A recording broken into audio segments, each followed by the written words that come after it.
We're in West Asheville, North Carolina right now, talking to Mike Clampitt, your North Carolina representative for District 119, which covers Swain, Jackson, and Haywood County.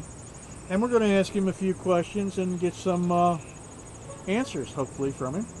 So, Mike, what do you think you and the state legislature achieved in the last term that you were there, the last 2 years, which was your first term? What do you think you've achieved and done for the state of North Carolina and the people in your district? That's a good question, Fremont, and I appreciate you asking that today. The legislature and we in the legislature have done a lot to promote the teacher pay, which has been a very forefront problem for many years before the Republicans took office. But we have been able to solve those problems and give teacher pay, principal pay, and up the benefits on that. There's a lot of talk about teachers not having money for supplies. Well, that's not true. We budgeted and appropriated money for teachers to have the per pupil supply money. The problem comes in is your local superintendent, the LEA, takes and designates that money for other things other than for teacher supplies for students. And along with that, we appropriate money for books. Those books are not being bought by those local superintendents and LEAs. They're taking and making decisions to get computers or to use that money elsewhere. We do appropriate the money. We do not take and micromanage. It is better to have local control and decision making on the local level rather than the state. But I think if this continues and I'm reelected in this term, we may take a real serious look at seeing how superintendents spend that money that we're sending to them. Some of the other things we've done in the state was increase the pay for the State Highway Patrol. Patrol has the keepers of our highways safe and do a lot of public service for us. And we need to recognize that, and we increase their pay. Also, school safety has been important. School safety, we appropriated money for having a particular app that if there's problems that students find, see something, say something. And so that's available to the schools throughout the state at no charge. Some of the other projects that I've been involved in is Western Carolina University's steam plant. There was $16.2 million appropriated, which was the state's largest appropriation in this budget year, and it came to Jackson County for Western Carolina University. The steam plant there provides all the steam and heat and hot water for the entire campus and local area. Think about it is, that's going to give jobs to the local contractors and also upfit the plant to make it more fuel efficient and more economical to run. Some other things that's happened is Western Carolina University's fire department, which is Cullowhee, that takes care of the university, got $100,000 for a new fire truck. They're getting a new science building and this new steam plant, and they're going to have to be protected for that. And not just for that, but also the students at the resident halls. Pinnacle Park in Jackson County had a terrorism event where somebody put spikes on the jogging trail, and that's in Jackson County. And I got $15,000 appropriated for that jogging trail to have security cameras. As Haywood County and Jackson County's emergency management offices each got $15,000, and the Pigeon Community Development Center, $15,000 for them to take and install an air conditioning system.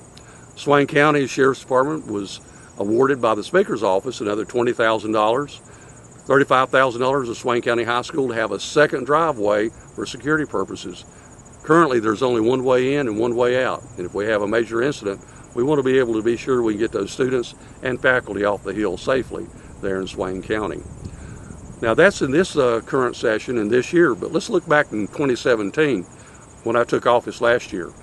There was a drought going on that we'd had here in western North Carolina, and farmers were suffering because of the drought in their farmland and pasture land and grazing lands and hayfields. So I was able to secure $1 million for the 20 western counties.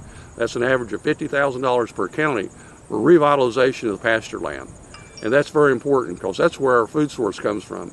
I'm a very much of a promoter of farms and farmsteads, and our farming community is very important to our overall food supply, and I really believe in that. Now, some of the things I'm looking forward to do in 2020, 2019, coming and going forward, is the promotion of Kimberly's Law.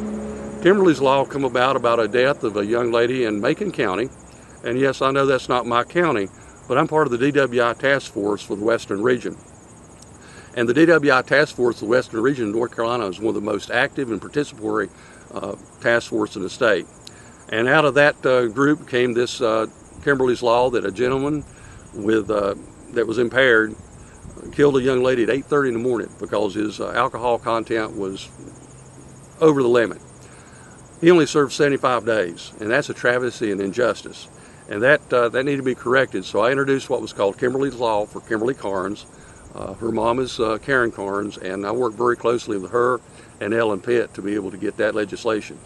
Currently, that's was stuck over in the Senate, Rules and Operations of the Senate, and hopefully in 2020 that's going to be my #1 introduction of bills going forward. The next is Derek's Law. Derek's Law has another impaired driver that killed a young man, and that was in Henderson County, another county that's not mine, but because I work closely with public safety and law enforcement and the task force, was asked what could I do about that. It boiled down to taking and having a checkbox on the coroner's report that said death by accident, and it was just marked as accident. Well, the defense attorney on that side said that the person was going to be killed anyhow, so what difference did it make, so to speak? I think we heard that something a few years ago nationally. But anyhow, point being with that is a new box was asked to be put on the coroner's report to say death by accident in motor vehicle. And so that would take and constitute that the person that was deceased was killed by a motor vehicle accident, which rightly so should be tied to that. And also the increase in the penalty for assault on a firefighter, police officer, EMT, government official, whatever, from a misdemeanor to a felony. We got a real problem in North Carolina. First responders are being assaulted every day, and that's a travesty. We need to do something about that. We need to let the folks know out there that our public servants and our first responders, our quick response personnel, are going to be taken care of and are going to be provided safety. Charlotte just recently, in the past 2 weeks, have issued bulletproof vests for their firefighters on the fire department. I retired from the Charlotte Fire Department 28 years and was assaulted several times there, and I've seen the violence that happens and occurs on the street. Never makes the news media because it's such an everyday occurrence. And so we need to take and make sure folks know that you're not going to be picking on our public servants and our quick response personnel. Some of the other legislation for next year will continue to getting the trout capital of North Carolina to be in Jackson County, and other things of that nature that are tourism tidbits to help the local economies for the area.